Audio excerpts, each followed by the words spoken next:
Okay guys, welcome back to the channel. In this video, I'm basically just going to be going through my digital painting process and basically just explaining how I do things in hopes that you guys can take something away from that and maybe learn from it. So yeah, without further ado, let's get started. My art style is very simple, I guess. I don't really spend very much, well, I do spend time, but like I try to use as little lines as possible when I'm doing the sketch because I don't do line art. Yeah, you guys caught me. Guilty as charged. I kind of just skipped the whole line art thing when I was learning how to do art, so I just don't do line art. You should see my line art. It's literally terrible, but basically, moral of the story, my line art's bad. Moving on. So, yeah, I don't do any line art. Right here, I am doing my sketching process. And for this specific picture, I'm using a reference because I highly support using references. Anyone who says that references are fake and like they make you not a real artist, that's just lies. References are very essential to learning and they make it so much easier to learn.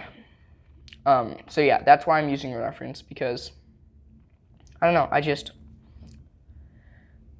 love using references and it's a very useful thing to do because references are very good. This particular reference I just found while I was scrolling on Pinterest. I highly suggest using Pinterest to find picture ideas because like you can just create your own board with, I just have this board that I named picture ideas, which are just reference photos that I want to make into paintings sometime because I think they look cool. So right here, we're into my coloring process. And first of all, I usually just lay down the base colors of the tinier objects first. And then I can go with the bigger objects. For this specific painting, I did the bigger objects first, but I mean, I guess it just kind of depends. But I always just lay down the base colors first, just so I can see what it looks like, and then I add rendering and shading and stuff later. And I skipped it for you guys' sake, but I literally spent so much time rendering the skin because I didn't want to use the color pick tool for any of it, so I didn't. But it was very difficult to color match the skin because it has like warm tones. It's like, first of all, it's a very pale person. Then they have warm tones because they're cold, but then they have cool tones in their face from light reflecting off the snow and like the sky that's blue reflecting off the snow into their face. So there's like a bunch of blue on their face. So it was very difficult, but I think I managed to do it good enough. It doesn't look exactly like the picture, but if you're not looking at it next to the picture, I think it looks pretty good. For the clothing, basically I just get a really big brush and do it. When I'm looking at a reference photo, I do all of the big shadows, and then I do the highlights.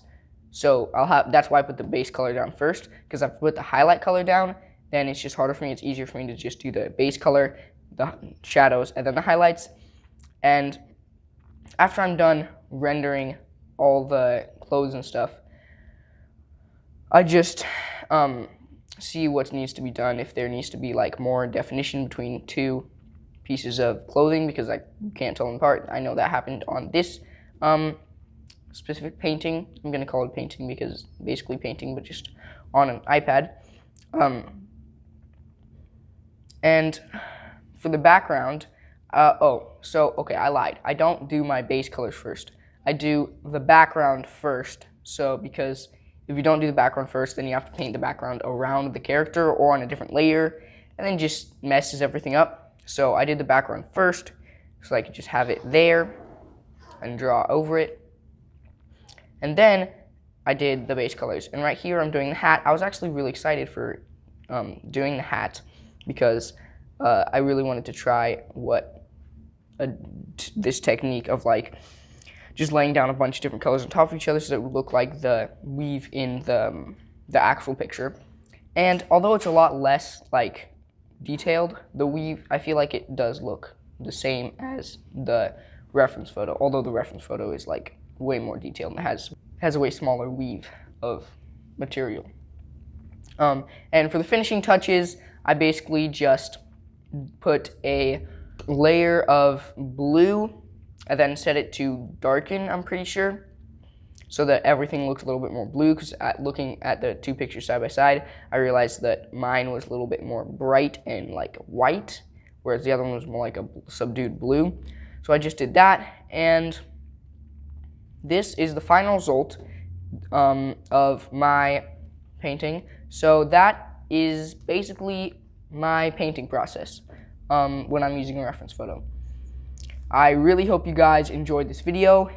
If you did, it would be huge if you guys could like this video and subscribe to my channel, because I upload every week. Yeah, thank you so much. Peace out.